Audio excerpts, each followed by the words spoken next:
हाय, आपके साथ मैं हूँ Surabhi Sharma. India TV YouTube channel subscribe करिए, बेल आइकन दबाएं।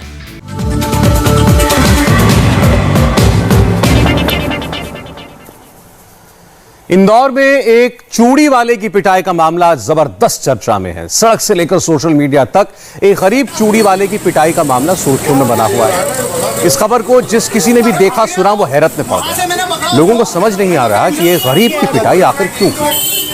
इस गरीब बेबस चूड़ी बेचने वाले को सिर्फ इसलिए पीट दिया गया क्योंकि उसने अपनी पहचान छुपाई थी। कहा जा रहा है कि पिटाई करने वाले लोगों ने धमकी भी दी कि वो आगे से चूड़ी बेचने के लिए हिंदुओं के इलाके में न आए। अब चूड़ी बेचने में भला हिंदू और मुसलमान का क्या मतलब? बेचने वाला बस एक गरीब है, रोजी रोटी के लिए उत्तर प्रदेश से इंदौर गया। पीड़ित युवक के मुताबिक जब इस भीड़ ने उससे उसका नाम पूछा तो वो डर गया। लोगों का आरोप है कि हिंदू नाम से चूड़ी बेचने का यह काम करता रहा, जबकि असल में इसका नाम है तस्लीम और ये यूपी के हरदोई का रहने वाला है। अब सच क्या है, इसकी हकीकत क्या है, ये क्यों डरा, ये अपना असली नाम क्यों छिपा रहा था, ये सवाल जांच का विषय हो सकता है। लेकिन किसी बेबस को इसलिए पीट दिया जाए कि उसने अपना नाम गलत बताया, ये कहां तक उचित है?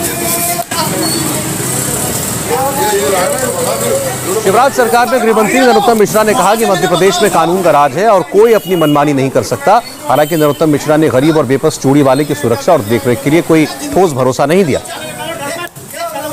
शिवराज सिंह की सरकार है, या कानून का राज है, या कोई भी अपनी मनमानी नहीं कर सकता है। ये जो कांग्रेस के लोग सांप्रदायिक तनाव फैलाने की कोशिश कर रहे हैं, ये ठीक नहीं मानता मैं। पता नहीं किस मट्टी के बने हैं इनको। कल उनको काजी साहब जिंदाबाद का नारा सुनाई दे गया, पाकिस्तान जिंदाबाद। अब ये अद्भुत शक्ति है इन्हीं को प्राप्त है। कमलनाथ जी को कब्रिस्तान के मुर्दों की बातचीत सुनाई दे जाती है, इनको नारे में परिवर्तन आ जाता है, काजी साहब जिंदाबाद का। अरे भाई, इस तरह के चीज मत कहो जिससे समाज बटे या टूटे। और आपको बता दें कि इसी चूड़ी वाले के मामले में अब पॉक्सो एक्ट के तहत केस दर्ज कर लिया गया है। इंदौर पिटाई कांड में एक नया मोड़ आया है। ये जो लड़का है जिसकी पिटाई की गई, इसका नाम गोलू उर्फ तस्लीम उर्फ असलम है। इस पर 9 गंभीर धाराओं में पॉक्सो एक्ट समेत कई केस दर्ज कर लिए गए हैं। फर्जी पहचान पत्र और नाबालिग बच्ची से छेड़खानी के मामले में इस लड़के के ऊपर कई प्रकरण दर्ज हुए। तो बड़ी खबर आपको हम बता रहे हैं कि ये शख्स जिसकी पिटाई की गई, चूड़ी बेचने वाला, जिसका कहना यह है कि उसे इसलिए मारा गया क्योंकि वो मुसलमान था। उसने कहा कि भीड़ ने जब उससे उसका नाम पूछा कि वो हिंदू है या मुसलमान है, तो उसने डर के मारे अपना नाम हिंदू बताया। लेकिन बाद में उसने जब सच बोला तो लोगों ने उसकी पिटाई कर दी। तो मामला ये था अब तक कि एक युवक का नाम पूछकर उसे इसलिए मारा गया क्योंकि वो मुसलमान था। लेकिन शिवराज सरकार की तरफ से अब इस व्यक्ति के ऊपर ही केस दर्ज हुआ है और कहा गया है कि इसने छेड़खानी की एक छोटी बच्ची के साथ। 9 गंभीर धाराओं में इसके ऊपर केस दर्ज हुए हैं। पॉक्सो एक्ट इसके ऊपर लगाया गया है और इसने फर्जी पहचान पत्र बना रखे थे। इसको लेकर भी इसके ऊपर कार्रवाई की जा रही है। आज ही इंदौर के आईजी ने यह भी बताया इंडिया टीवी को खास तौर पर कि इसके पास 3 पहचान पत्र थे और उन तीनों में इसके नाम अलग थे, इसके माँ बाप के नाम अलग थे, इसकी पहचान अलग थी, इसके मजहब भी अलग उसमें बता रखे थे। तो अब इस बात की जांच होगी कि इसने ये फर्जी आई कार्ड कहां से बनवाए और उससे बड़ा सवाल क्यों बनवाए। फिर आपको हम बता दें कि इंदौर में जिस चूड़ी वाले को मारा पीटा गया ये कहकर कि वो मुसलमान है, यही आरोप था अभी तक, अब उसके ऊपर कार्रवाई की जा रही है।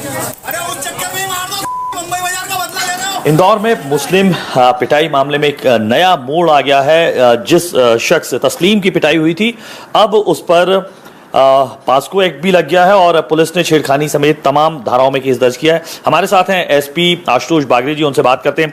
सर, ये तो बिल्कुल रुख ही पलट गया है पूरा एक तरीके से। क्या मामला है दरअसल, पूरा समझाएंगे आप? देखिए, कल जो है इसमें बाणगंगा थाना क्षेत्र में एक घटना हुई। उसमें एक चूड़ी वाला चूड़ी पहनाने के लिए आया और उसके साथ जो है कुछ लोगों ने मारपीट करी और उसका एक वीडियो बनाया। वीडियो बना करके वीडियो वायरल हुआ उसका। इसके बाद जो है उसमें पुलिस ने एफआईआर दर्ज की। और लेकिन जब पुलिस एफआईआर दर्ज कर रही थी, उसी बीच में कुछ लोगों ने भीड़ इकट्ठा करी। करीब 1 से 1.5 हज़ार की भीड़ थी और इकट्ठा करके माहौल खराब करने की कोशिश की। उन लोगों की भी पहचान की गई और पहचान करने के उपरांत उसमें 3 आरोपी जो है उसमें नामजद बनाए गए और बाकी पे जो है बाकी 25-30 अन्य लोगों पे FIR उसमें दर्ज की गई। इसके बाद पुलिस ने हिकमत अमली से कोशिश की और जो वीडियो में जो लोग मारपीट करते हुए दिख रहे थे उनकी पहचान की गई।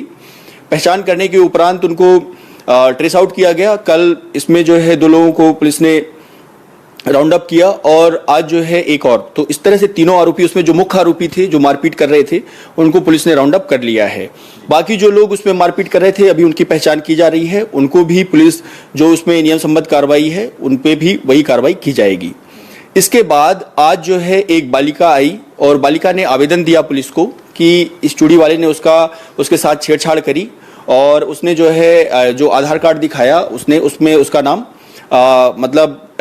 उसमें पहले हिंदू था, बाद में उसका जब वो गया और उसमें शोर मचाया उसने तो कुछ लोगों ने उसके साथ भाग गया वो। इसके बाद क्या घटना हुआ उसने बच्ची का कहना है कि मुझे पता नहीं है, लेकिन वो अपना बैग वहीं पे भूल गया था। इसके बाद जब उसमें आधार कार्ड देखा गया तो उसमें 2 आधार कार्ड मिले और एक जला हुआ वोटर ID कार्ड मिला। जो 2 आधार कार्ड हैं दोनों आधार कार्ड में उसके नाम और पिता का नाम अलग है और जो वोटर ID कार्ड है उसमें नाम तो उसका जला हुआ है लेकिन पिता के नाम की जगह पे उसमें मोहन सिंह दिखाई दे रहा है। हाय, आई एम सुरभि शर्मा। खबरों से अपडेट रहने के लिए India TV YouTube channel subscribe करिए, साथ में बेल आइकन जरूर दबाएं। जुड़े रहें इंडिया टीवी के साथ।